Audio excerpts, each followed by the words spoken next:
What's up again, guys? Yeah, it's me, your friendly neighborhood Dovahkiin, and welcome back to Let's Play Divinity Original Sin 2. And before we begin, be sure to hit on the subscribe button for more great videos. Alright, the previous episode was just the first of, if I may say, 4 stages of this quest. And I said that you must be well prepared before you enter this portal. And, like me, if Red is your companion, bring along one of the 2 obtainable sworn breakers in the game. Anyway, to give you some context on his story, watch episode 29 back in Act 2, wherein he met Sadha, the Red Princess, for the first time, and immediately consummated their love at first sight romance, as well as episode 47 back in Act 3, wherein the truth about the Red Dragon prophecy and her affiliation with the Black Ring was revealed by the Shadow Prince. So, without further ado, into the realm of dreams we go.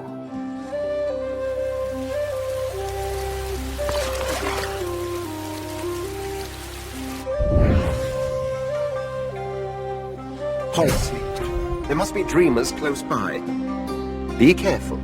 Death here is death in real life too.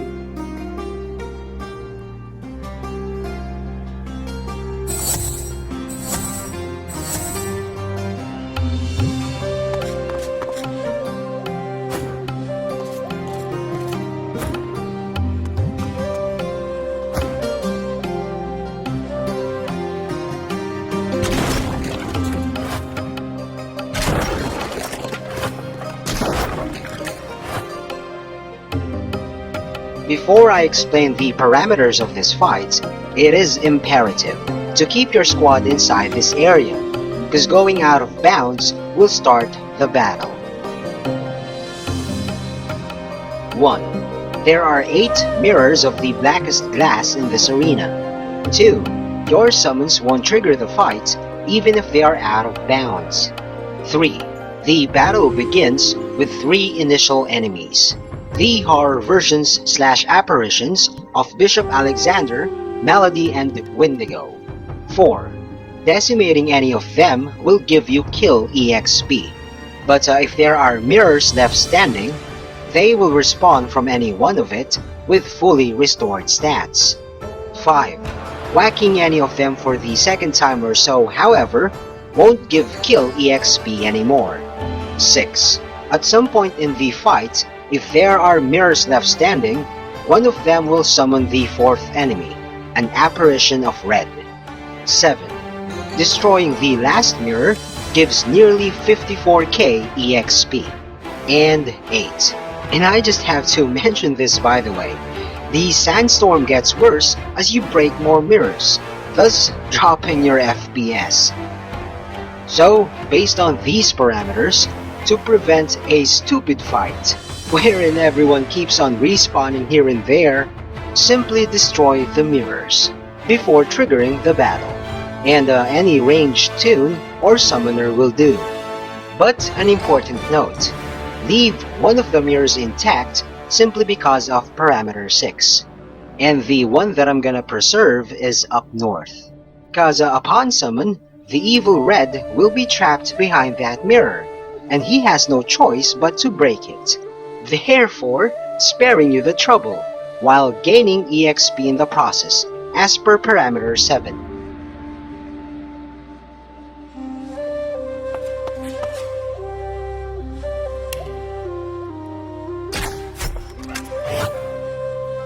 You'll see no more nightmares in that mirror.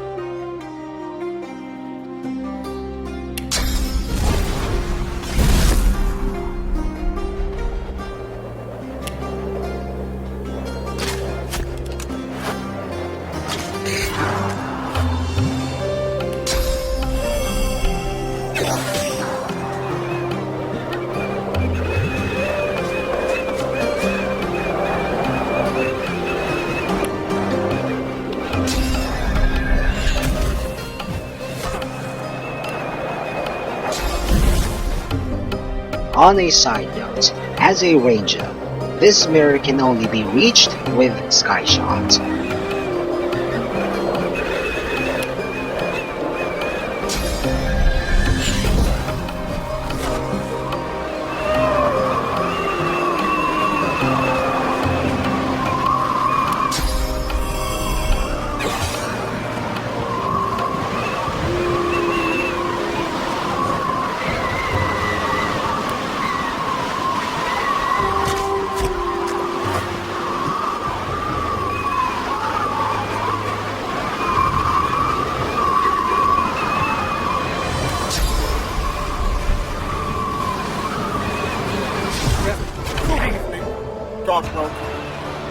trust you sleep well.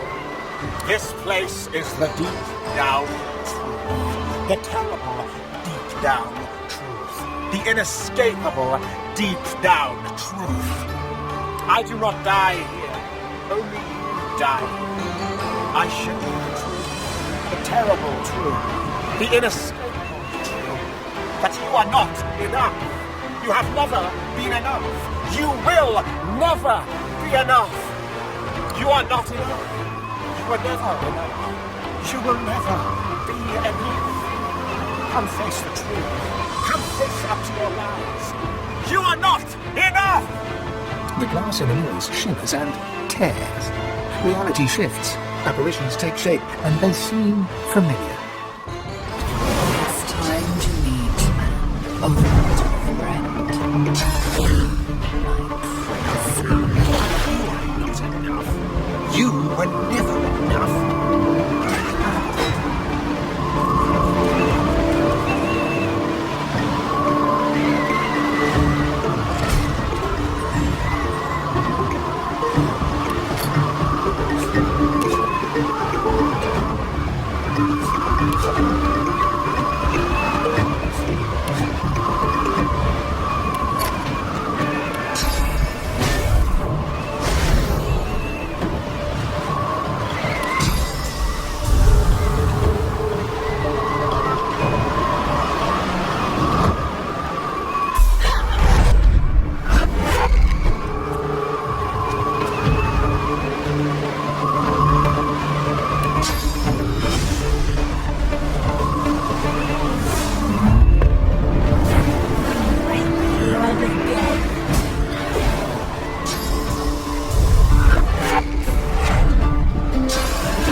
Okay, don't forget to absorb the source that they've left behind, and if I may add.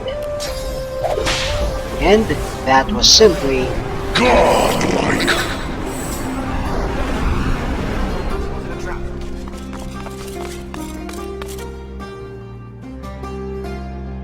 pick up Melody's spear as well, and though it's just labeled as common, this is the only one you will find in the game. Definitely a collectible, or you can sell it, cause it has decent value anyway.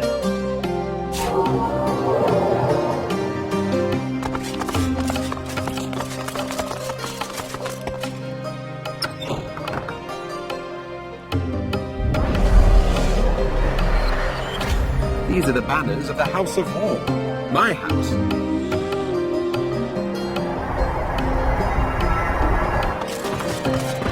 Ramos even haunts my nightmares, it seems.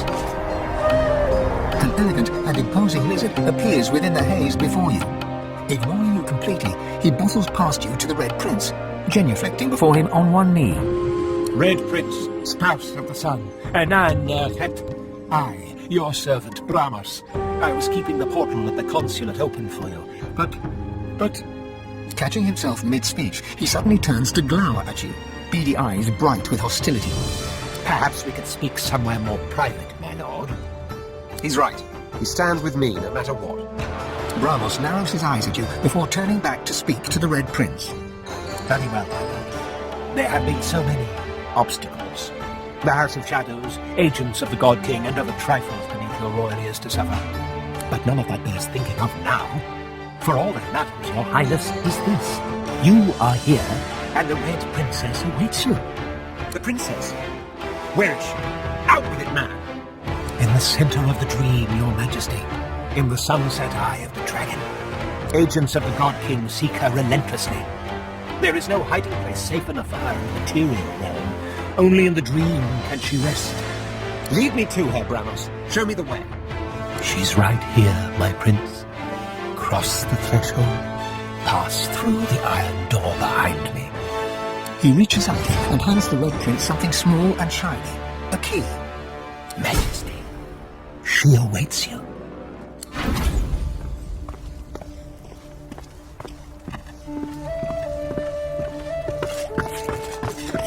I said in the previous vid, the part 1 of this quest at the Lizard Consulate, that EXP gain will be underwhelming at first, but will eventually pick up exponentially once you land on the Realm of Dreams, and you just saw that it did. And here's the breakdown of what we've gained so far, and potential ones further into this quest.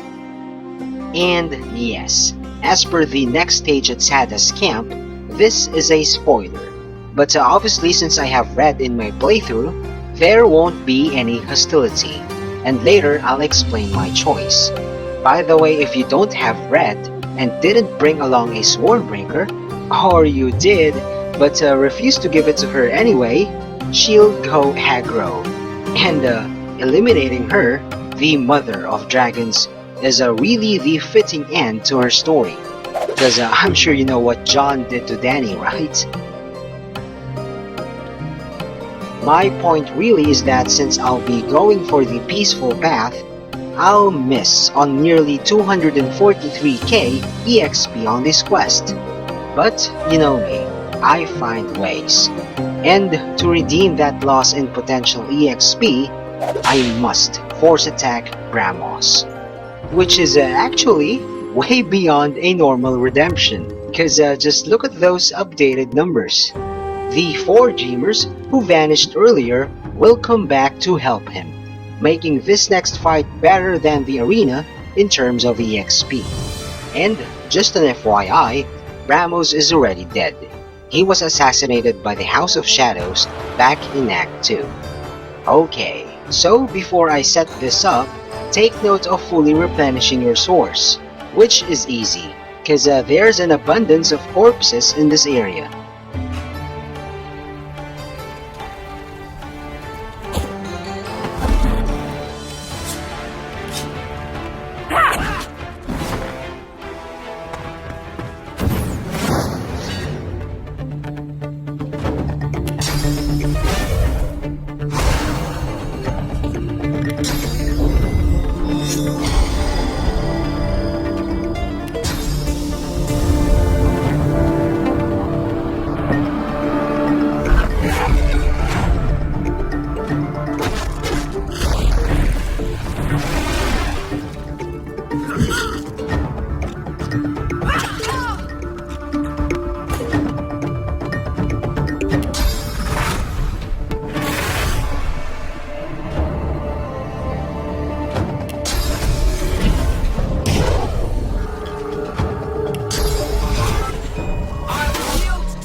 and Super Red, the spouse of the sun, saves the day. Well, I just had to skip those turns to make sure he delivers the final blow. He's the star of this vid after all. Okay, here's another common weapon that should have been a unique.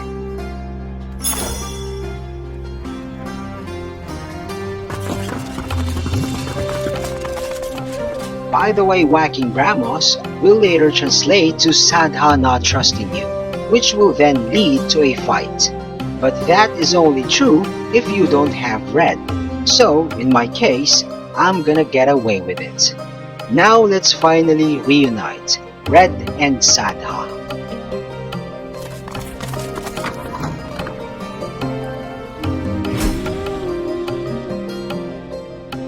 This feels like home. As Red's trusted wingman, whatever happens, I'll urge him to accept the egg. An oasis of horror in a desert of, well, also of horror.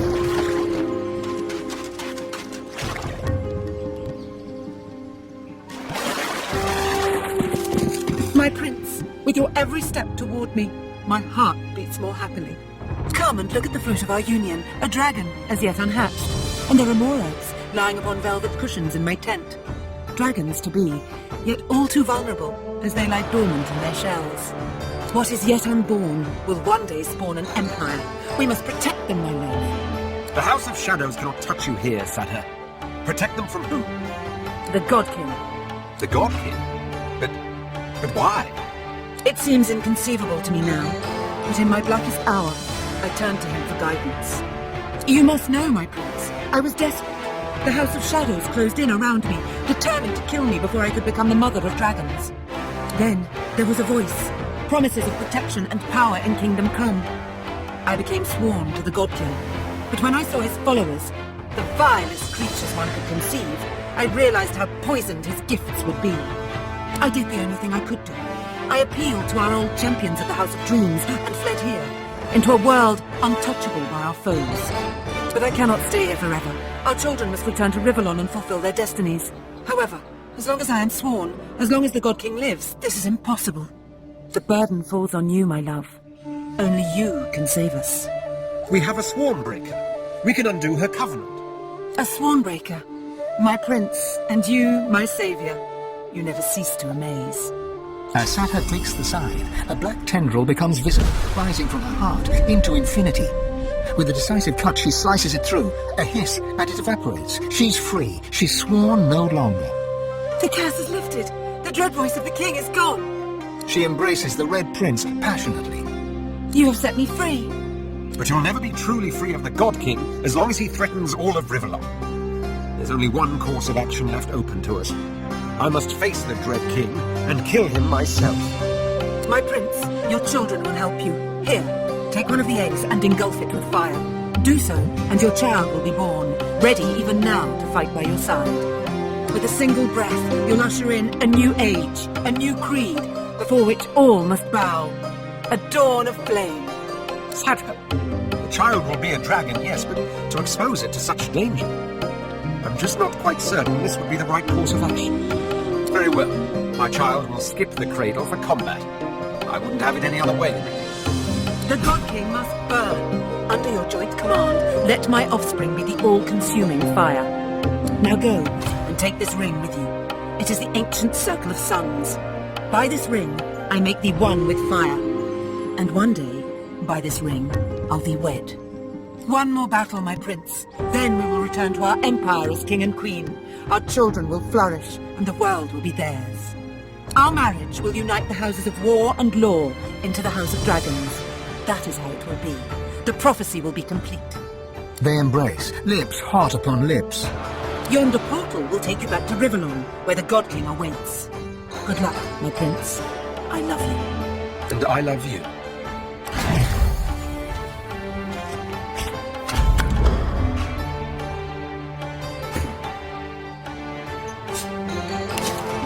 The egg nestles in the glowing fire. The dragon child inside the egg begins to stir. The egg begins to tremble. The shell begins to crack.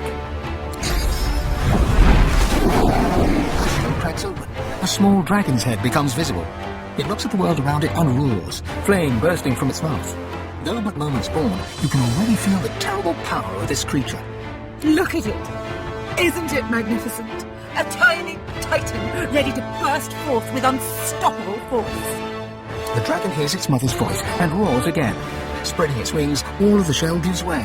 It has happened. For the first time in millennia, a great red dragon is born. You approach the dragon and take it in your arms. Yes, go with your father, my darling. Make me proud. The dragon nuzzles you with its snout, happy in its father's arms. A bright red flame surrounds you both, but does no harm. It is the magic that binds you to the dragon. Your soul has bonded with your child's, my love. Call for it, and it will join you in battle. Off the dragon soars, ready to heed your call. All this time, the prophecy has come to pass. I am the father of dragons. How glorious, my child.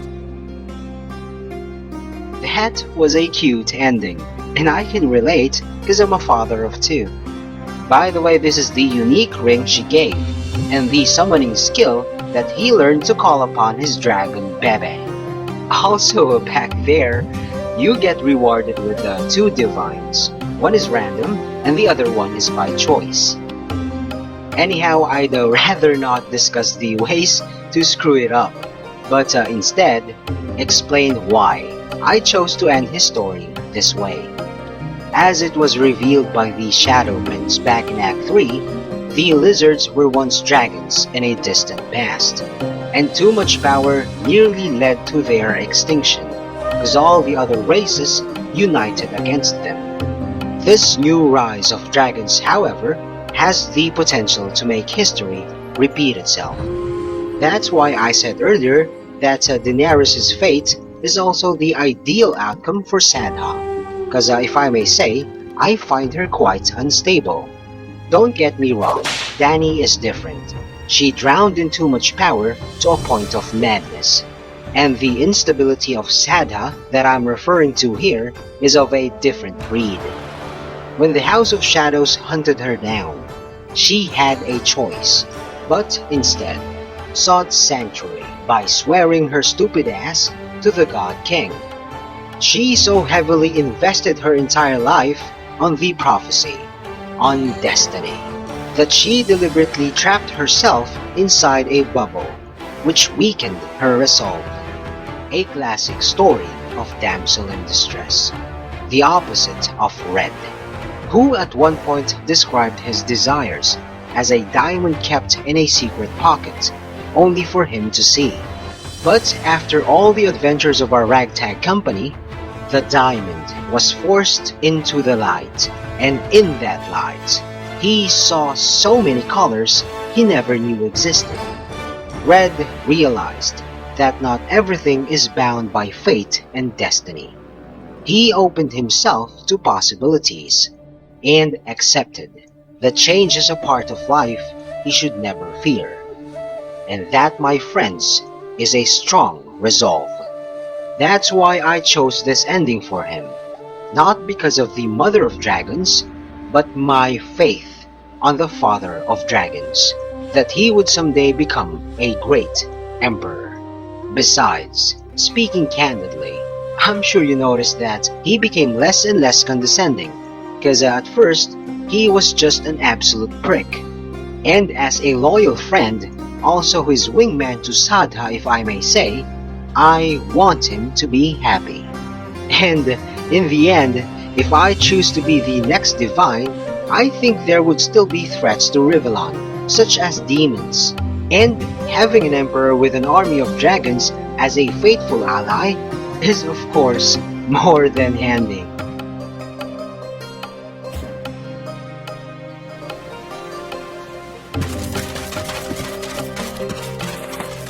I can see the consulate on the other side.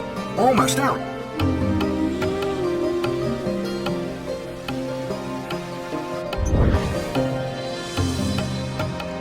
Well, that was fun. But alas, all good things come to their end. Time to get out of here.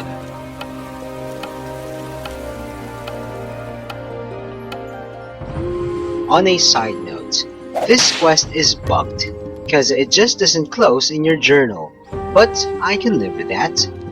Anyway, that was just a quick run, but of course, leave no stone unturned. And that is all there is for now. Thanks for watching. Also, check out other videos from Sabbath Clan Philippines and subscribe. See ya on my next vid. Peace out, y'all.